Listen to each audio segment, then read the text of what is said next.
Hello, everyone. I'm Dominique. And I'm Christina, and we are the Connected in Glass podcast. Every week, we will feature interviews with glass artists who speak to their creative processes and overcoming challenges. These conversations are real and raw. We hope that by sharing these stories, you're able to find some connection and know that you're not alone. We just wanted to take a moment to thank you for listening to our podcast. We're super passionate about this project and work for hours every week to bring you this content. So if you'd like to help support us, please consider becoming a patron at patreon.com/connectedinglass. Also, please consider joining our Facebook group, Connected in Glass Community, where we continue the conversations from these episodes. We'd love to hear from you. This episode of Connected in Glass is sponsored by Diddy Clips. Diddy Clips has changed the way we film our glassblowing videos, and we're proud to be working with them. Today, we're interviewing Kira Robertson. She's a glass artist based in Ontario, Canada, who has been working with glass since 2006. Hi. Hi. Hello. Thanks so much for joining us. No problem. Thanks for having me. All right, so we're so excited to get to know you. At first, maybe let's skip the glass part of your life for right now. Tell us a little bit about yourself, where you live, and what you do for fun besides glass. Okay, so I'm in Ontario, Canada, and I don't really know too many other glass people other than online. But yeah, I don't know. For fun, that's been a bit of a struggle the last couple of years. But normally, I don't know, camping, hiking, that kind of thing. Getting together with friends, but that's also been a struggle the last couple of years. So I'm sure you guys can relate. So how did you start working with glass? I actually took glass blowing at the Halliburton School of the Arts. I started out in furnace glass, and I worked as an assistant, glass blower's assistant, for about probably 6 or 7 years. But throughout all that time, like as soon as I was done school, I went and bought a torch because I knew I couldn't afford, my own glass blowing studio. So I figured I'd go smaller route and just get a torch and set it up in my parents' basement years ago. And that's basically how I got started. What did you go to art school for originally? Did you know that it was going to be glass, or were you focusing on something else? No, I only applied. Well, they make you apply for backup things, but glass blowing was my first choice. And then if I didn't get into that, jewelry was my second choice. So, and with my beads, I do make quite a bit of jewelry. So to be honest, both courses would have been beneficial, but yeah, I just did the glass blowing. How did you know what you wanted to go into? Is it just something you've always been drawn to? I've always been obsessed with beads ever since I was a little kid. And when I found out that Halliburton had a glass blowing program, actually, the year I was there was the first year they did it. And when I found out about it, I just was so excited I had to be part of it. So, and I was actually a couple of my teachers that hired me as an assistant after that. So that gave me a lot of extra experience that I wouldn't have had otherwise. And when you started doing glass in college, was there like an oh shit moment where you're like, do I actually want to do this? Or did you know as you started it that it was something you were going to stick out and get better at and keep doing? Well, I think the first day walking into the studio and seeing all those hot furnaces and glory holes, like that was a little intimidating, but at the same time, really exciting. So yeah, it was super exciting the first day getting in there and finally getting to play with some glass. Can you tell us how your work's evolved from college to now? So at first you were working in the hot shop almost completely. Did you then take bead classes, or did you kind of figure it out on your own to evolve to what you're doing today? As far as my beads go, I'm mostly self-taught. Like I've learned a lot from different books and things like that. But yeah, a lot of trial and error, just making a lot of ugly stuff and trying to do it better the next time. And have you taken any other classes since college? I haven't, but I've recently started working with Boro a little bit because I've mostly just been soft glass. So in the last couple of years, I've been playing around with Boro, and I was going to take like just a few hour class in Toronto right when COVID started. And of course, it got canceled. So just trying to get back to that. And I do want to do that class at some point. I just haven't got around to it yet. But yeah. Where do you find the inspiration for what you're making? Well, I work outside in the summertime. So I get a lot of inspiration just from, things I see in my day to day. Like I do these lizard beads. And one day I saw like one of those little black and blue salamanders when I was working. Took a bunch of pictures of it, brought it home, made a bead that's sort of similar to that. You know, other artists give me tons of inspiration as well, like without copying their work, but we give each other ideas, right? Yeah, totally. When you do find that inspiration, do you draw anything out beforehand? Are you one of those people that can just work things in your brain? Well, I'm not a very good drawer, but yes, I do have to draw it out first or I'll have no idea what I'm doing. It's helpful if I have like something three-dimensional to look at as well. Like say if I was going to make a skull bead or something like that, if I had like a little skull to look at, that I find that helpful. But yeah, drawing definitely. Are you glass full time or do you have another job that you work to? So I do seasonal work. So I landscaping 8 months of the year. And then during that time, I just do the beads on the weekends and when I have spare time. Then the winter time, it's basically my full-time gig. And how do you sell your work? That's the hard part, right? So up until my daughter was born, my daughter's 8, but before that, I mostly just did craft shows and stuff like that. So, throughout the summer and leading up to Christmas, just do local weekend craft shows and stuff. But since then, I've been selling a lot online through Facebook and Instagram and Etsy. So I do most of my sales that way now. And then actually, again, at the beginning of COVID, I had signed up for all these craft shows that I used to do.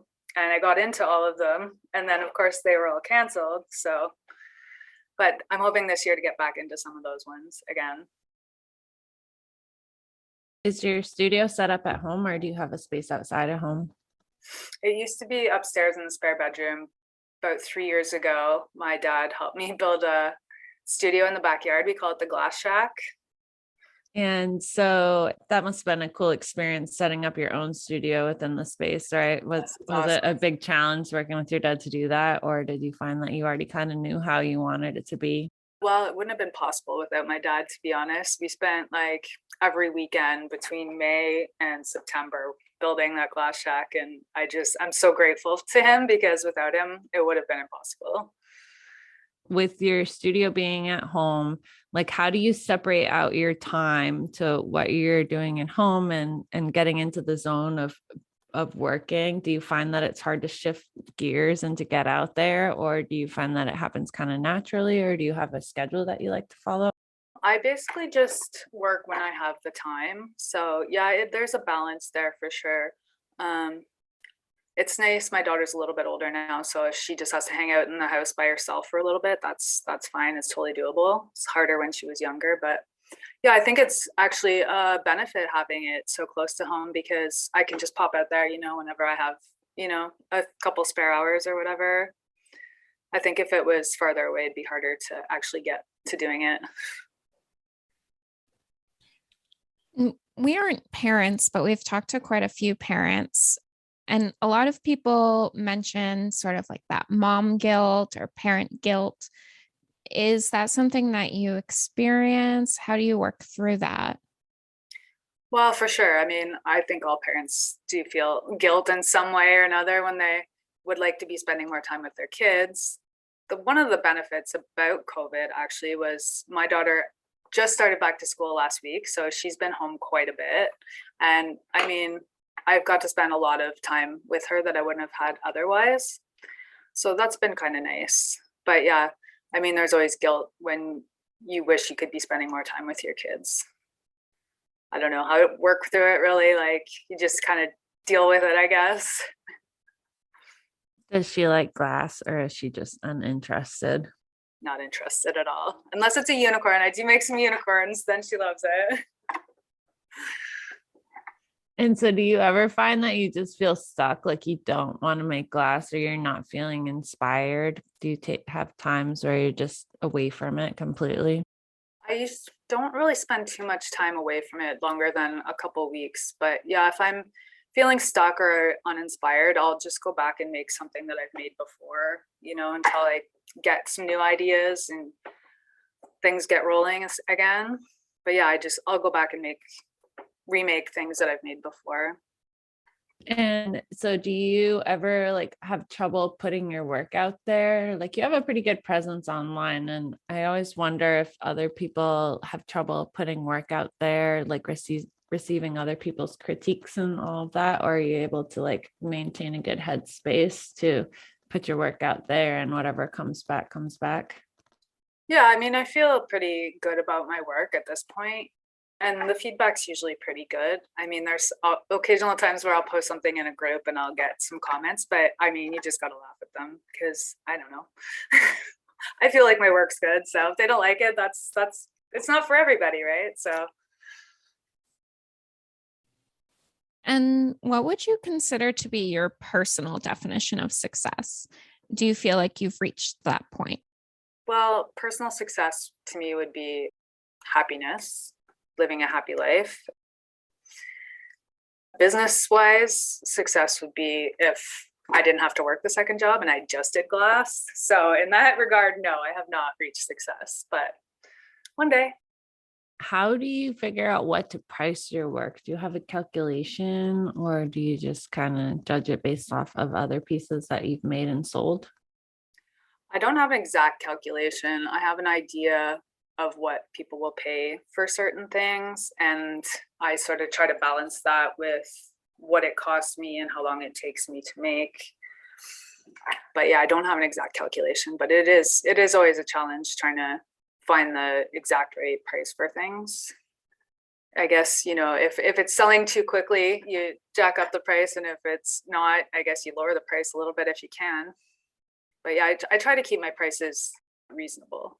I want it to be accessible to more people. And I was just wondering about the jewelry aspect of it too. So you said that you kind of wish that you had gone to school for both. Can you tell us a little bit more about how you integrated those two parts together? Like you make the beads and then you have to create a set out of them, right? Yeah. Well, I don't like the kind of things that they teach in like the jewelry program would be like soldering and, I have taken a few jewelry courses, but I don't really do that sort of stuff with my work. It's mostly just wire work and putting beads together or stringing beads together. So that part, it's nothing, too challenging. I was wondering, both of us kind of deal with different like depression and anxiety. And I was wondering if that's something that you experience as well, and maybe how it affects how you work or your work itself. I think in these last couple of years, I'm sure we've all experienced depression, right? The one good thing I can say about that is I have found that I've had maybe a little bit more inspiration in my work. I don't know what the correlation is there, but I do find that there is one. So yeah, in the last couple of years, I've had a lot of new design ideas and stuff like that. So I don't know, another silver lining, I guess. If there's one thing that you could tell your younger self, what would it be? My younger self. Well, when I was younger, I had no idea that glass blowing was a thing and that making glass beads was a thing. So I think that if I could tell my younger self something, or even that being an artist was a thing, like in high school, nobody tells you that you can be an artist and make money doing that. Like, I would tell myself that you can make beads and you can be an artist. Was it with that thought process growing up, like what got you to go to art school? Well, when I found out about it, I had been to college for forestry previously and wasn't really super excited about going into that field. All the jobs are like contract jobs and you'd be moving around a lot, and I wasn't super excited about it. I remember my last year of forestry college just being like, what am I doing here? I should be in art school. And a year out of at that college, and I found out about the glassblowing program, and I just jumped right on it. Is there anything that you like didn't learn in college that you use today that you wished had been taught? Christine and I didn't go to art school, so I'm always intrigued about what you get from it, and then maybe the things that you need to get from outside forces once you get out of art school and you're trying to be a working artist in the world. So the glassblowing program I took was only 4 months, and a lot of the other students had previous art school experience. So in that regard, I feel like I was a little bit behind the other students. I did take art all the way through high school, but yeah, I don't know, maybe marketing, like marketing your work. I think that would have been really beneficial. They did talk about that a little bit, but basically they just said that's the hardest thing and you're going to have to figure that out for yourself, which, you know, to some degree I have, but I'm sure you can That's relate. the hardest part, right? Exactly. It is the hardest part. If I could just outsource that job, it'd be great. And I just make beads and someone else sells it for me. That'd be perfect. Seriously. Yeah. It's so hard to like, just be my voice for me. Just represent me. Come on now. Be perfect. I'll just stay in the studio making beads. Was it intimidating not having gone to art school before taking that 4-month course? I mean, it's always kind of intimidating jumping into something new, right? But I think at first I didn't really realize that the other students had a background in arts. So I guess I was, you know, the benefit of being a little bit clueless about that at the time. But yeah, as we moved into the program and they were sort of talking about drawing and stuff like that, other people knew things that I had no idea about. So, but you know, you pick it up as you go. And then after you kept working as an assistant, were you working as an assistant while your teachers kept teaching, or was it like production glass or like artistic glass or something in the middle? So one of my teachers that I end up working for the most, he does production glass. So he did a lot of animals and stuff. So I would bring the bits and, you know, that kind of thing. He had me doing lots of other stuff around the studio too, like cleaning the studio and all that, and a little bit of cold working as well. So that was a good experience to have. Do you miss the hot shop? I do a little bit. Yeah, it would be, I wouldn't mind doing that just part-time actually. And then I worked for another one of my teachers. She does these big vases with big flowers stuck on them. They're gorgeous. But yeah, it's been probably 10 years since I worked for either of them. So it's been a while, but I feel like I could still do it. Like riding a bike. Yeah. Yeah, for sure. Are there any lessons that maybe you took from those experiences with your teachers that you still utilize in your life today? I can't think of anything offhand, but I will say that my one teacher that I worked for, he got me into my first craft show. And if it hadn't been for that, like, I don't know if I would have kept doing them, you know, like he kind of got my foot in the door. So that was really beneficial. I mean, they taught me tons of stuff in glass as well. So, and also it was nice to have that experience and, you know, still be able to get paid while I'm learning, you know. So can you just talk about the different mentalities that it takes if you're going to go out to the studio and work versus like if you're packing up to go to a craft show? Oh, okay. So, well, going out to the studio is fun, right? So going out to a craft show is like stressful and like, I don't know, I'm usually pretty anxious. What am I going to forget? I'm going to forget something. Just, you know, loading up the car and I don't know. Once I get there, it's fine. But yeah, there's usually a little bit of anxiety leading up to a craft show. Always interesting to hear that, like, it's so hard to shift your brain from one gear to another. So it's interesting to hear about the different aspects of people's jobs and how they get from one to another. There's so many different hats you have to wear, right? Like photographer, salesperson, videographer. I mean, marketer, salesperson. It's so much. Customer service. Yes, exactly. That's another one of the hard parts. I thought all we did was make glass all day. Right? Wouldn't that be nice? Just make whatever I want Mhm. all the time. No worries. That would be ideal. So do you have like one sentence of words of wisdom to leave everyone with? Words of wisdom. Okay, well, best I can come up with is just keep making stuff. That's all you can do, right? Just keep making. Perfect. Yeah. Yeah. Well, thanks so much. Thank you so much. Thank you. Thank you so much for listening to this week's episode of Connected in Glass. Make sure to follow us on Facebook and Instagram for more information on the artists we interview and for updates on the podcast.